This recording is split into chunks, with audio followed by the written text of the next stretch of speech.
ಇಲ್ಲಿ ಬಂದು ಇವ್ರೇನೋ ಹಾಡಾಡ್ತಾರ ಕೇಳೋಮಂದ್ ಬಂದ್ರ ಇನ್ನೂ ಹಾರ ಹಾಕದೇ ಮುಗಿದಿಲ್ಲ ಅಂತ ತಿಳಿದು ಬೈಯಕತ್ರಿ. ಹಂಗಾಗಿ ಜಾಸ್ತಿ ಸಮಯ ನಿಮ್ಗೆ ತಗೊಳಂಗಿಲ್ಲ.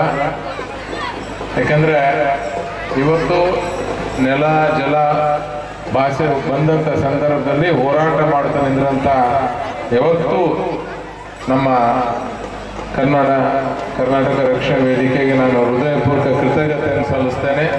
ಅದರಾಗ ವಿಶೇಷವಾಗಿ ಬಸವರಾಜ ಪಡಕೋಟಿ, ಬೆಂಗಳೂರಲ್ಲಿ ನಮ್ಮ ಭಾಗದವರಿಗೆ ಏನೇ ಕಷ್ಟಗಳು ತೊಂದರೆಗಳು ಏನೇ ಬಂದ್ರು ಮೊಟ್ಟ ಮೊದಲಾಗಿ ಯಾರಾದರೂ ನಿಂತಾರಂತಂದ್ರೆ ಅದು ನಮ್ಮ ಬಸವರಾಜ ಪಡಕೋಟಿ ತಮ್ಮ ಅಂತಂದ್ರೆ ತಪ್ಪಾಗದ ಅನ್ಕೊಂಡು.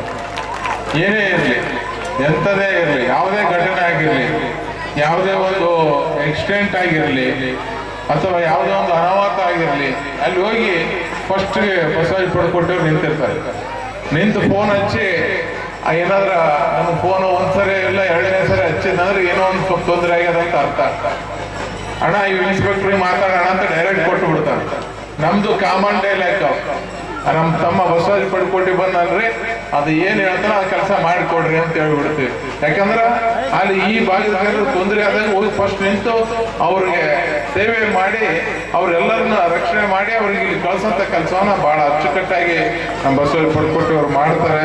ಅದೇ ತರ ನಮ್ಮ ತಮ್ಮ ಬಹಳ ಅಂದ್ರೆ ಬಹಳ ಖುಷಿ ಆಗ್ತದೆ. ಯಾಕಂತಂದ್ರೆ ಮೊನ್ನೆ ಆನ್ಲೈನ್ ಬೆಟ್ಟಿಂಗ್ ವಿರುದ್ಧ ಹೋರಾಟ ಮಾಡಿದ್ರು.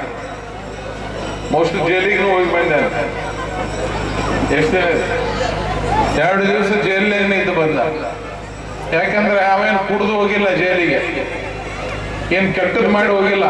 ಈ ಆನ್ಲೈನ್ ಬೆಟ್ಟಿಂಗ್ ಆಡ್ಕೊಂತ ಬಹಳಷ್ಟು ಹುಡುಗರು ಜೀವನ ಹಾಳಾಗ್ತದ. ಆನ್ಲೈನ್ ಬೆಟ್ಟಿಂಗ್ ಇಂದ ಬಹಳ ಜನ ತೊಂದರೆ ಆಗಿದೆ. ಅದ್ರ ವಿರುದ್ಧ ಹೋರಾಟ ಮಾಡಿ ಆನ್ಲೈನ್ ಬೆಟ್ಟಿಂಗ್ ಅಡ್ಡಗಳ ಮೇಲೆ ಹೋಗಿ ಅವನ್ನೆಲ್ಲ ಹೊಡೆದು ನಾಶ ಮಾಡಿದಕ್ಕೆ ಅವರೆಲ್ಲ ಕಂಪ್ಲೇಂಟ್ ಮಾಡಿದ್ರು, ಕಾನೂನು ಕೈ ತಗೋಬಾರ್ದು ಅಂತಂದು. ಆದರೂ ಅನಿವಾರ್ಯ ನಮ್ಮ ಮಕ್ಕಳಿಗೆ ನಮ್ಮ ಅಣ್ಣ ತಮ್ಮರಿಗೆ ತೊಂದರೆ ಆದಂತ ಸಂದರ್ಭ ಅವ್ರು ರಕ್ಷಣೆ ಮಾಡಬೇಕಾದಂತ ಸಂದರ್ಭದಲ್ಲಿ ಅನಿವಾರ್ಯವಾಗಿ ಕಾನೂನು ಕೈ ತಗೊಳ್ಳಂತ ಕೆಲಸವನ್ನ ಮಾಡಿದ್ದಾರೆ. ಬಹಳ ಖುಷಿ ಆಗ್ತದೆ. ಬಹಳ ಒಳ್ಳೆ ರೀತಿಯಿಂದ ಬಸವರಾಜ ಪಡಕೋಟಿ ಬಹಳ ನಡ್ಕೊಂಡು ಹೊರಟಿದ್ದಾರೆ. ಅವರಿಗೂ ನಾನು ಯಾಕಂತಂದ್ರೆ ತಂದೆ ಹಾದಿಯಲ್ಲಿ ಮಗನು ಹೊರಟಿದ್ದಾನೆ. ಯಾವ ತರ ತಂದೆ ಹೋರಾಟ ಮಾಡ್ತಾ ಎಲ್ಲರನ್ನ ಒಳ್ಳೇದು ಮಾಡ್ತಾನೋ ಮಗನು ಅದೇ ದಿಕ್ಕಿನಲ್ಲಿ ಆನ್ಲೈನ್ ಬೆಟ್ಟಿಂಗ್ ವಿರುದ್ಧ, ಯಾಕಂದ್ರೆ ಆನ್ಲೈನ್ ಬೆಟ್ಟಿಂಗ್ ಅಂದ್ರೆ ಸಾಮಾನ್ಯ ಅಲ್ಲ, ಆ ಬೆಟ್ಟಿಂಗ್ ವಿರುದ್ಧ ಹೋರಾಟ ಮಾಡ್ತಾ ಬಹಳ ಒಳ್ಳೆ ಕೆಲಸವನ್ನು ಮಾಡ್ತಿದ್ದಾರೆ.